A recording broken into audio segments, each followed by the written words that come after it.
17 বছরের প্রবাস জীবন কাটিয়ে আজ আমার স্বামী একেবারে চলে এসেছে। এই 17 বছরের আমার স্বামী যতবারই দেশে এসেছে ততবারই আমার শ্বশুর শাশুড়ি ননদের স্বামী সহ সবাই মিলে এয়ারপোর্টে নিতে গিয়েছিল।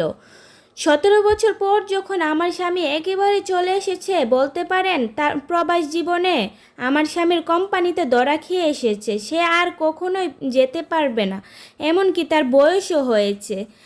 এবার আর কেউই আমার স্বামীকে আনতে গেল না, এমনকি ঘরের মধ্যেও কোনো রান্না বান্না, আমার স্বামীর আসার কোনো আনন্দই ঘরের মধ্যে ছিল না। আমার স্বামী একা একা চলে এসেছে। এসেই আমার স্বামী উঠোনে বসে কী যে পরিমাণের গড়াগড়ি করে, চিৎকার করে, কান্নাকাটি করেছে, তার কোনো ভাষা নেই। আমি আড়ালে দাঁড়িয়ে শুধুমাত্র চোখের পানি ফেলেছি, কারণ আমার বিয়ে হয়েছে 17 বছর হয়েছে। আমার বিয়ের 1 সপ্তাহ পরে আমার স্বামী প্রবাসে চলে গিয়েছে।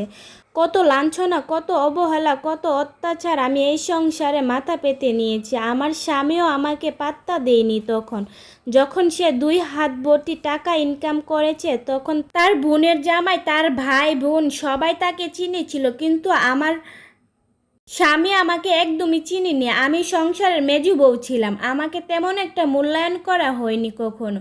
আমার স্বামী সবসময় আমার বাসুরের নামেই টাকা পাঠাতো। তখন আমার বাসুরের সাথে ঝামেলা হওয়াতে আমার স্বামী আমার শ্বশুরের কাছে টাকা পাঠাতো। তারপর আমার শ্বশুরকে বাদ দিয়ে আমার দেবরের নামে টাকা পাঠিয়েছিল। তারপর আমার ননদের স্বামীর কাছেও টাকা পাঠিয়েছিল। কত যে হাত বদল হয়েছে এই টাকা পাঠানোর সময়, কিন্তু কখনোই আমার কাছে কোনো টাকা পাঠানো হয়নি। তার টাকার উপর আমার কোনো হকই ছিল না, শুধুমাত্র তার সংসারের দাসী বান্দি ছিলাম আমার স্বামীর কাছে। যখন এই সংসারে এত অপমান, এত অত্যাচার শেয়ার করতে যেতাম, তখন বলতো, তোর ভালো না লাগলে তোর বাপের বাড়ি চলে যা, কিন্তু তুই আমার পরিবার নিয়ে আমার কাছে কখনো কোনো নালিশ করতে পারবি না। তাই আমি কোনো নালিশও করতাম না, শুধুমাত্র আমার স্বামীকে এতটুকুই বোঝাতে চাইতাম এই সংসারে আমার কোনো কিছুরই দাম নেই। শুধুমাত্র এই সংসারে আমি কাজের বুয়া ছাড়া আর কিছুই না।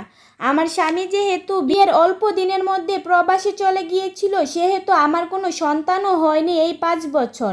আমার স্বামী 5 বছর পর দেশে ফিরেছেন। এই 5 বছর আমার শ্বশুর বাড়িতে আমার গায়ে হাত তোলা থেকে শুরু করে কি কি হয়েছে তার বর্ণনা দিয়ে আমি শেষ করতে পারবো না।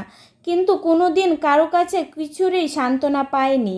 আমার বড় বাসুর আমাকে বহুবার লাঠি পেটা করে বাড়ি থেকে বের করে দিয়েছে। তারপর শাশুড়ি গিয়ে আমাকে আবার বাড়ি ফিরে নিয়ে এসেছে। অভাবের বাবা মায়ের সন্তান ছিলাম আমি, এই জন্যই সব কিছু মুখ বুজে সহ্য করে নিয়েছি। সংসারের মেজো বউদের কোনো কিছুরই দাম থাকে না। তো আজকের পর্ব এতটুকুই ছিল। পরের পর্ব চাইলে কমেন্টে লিখে যাবেন।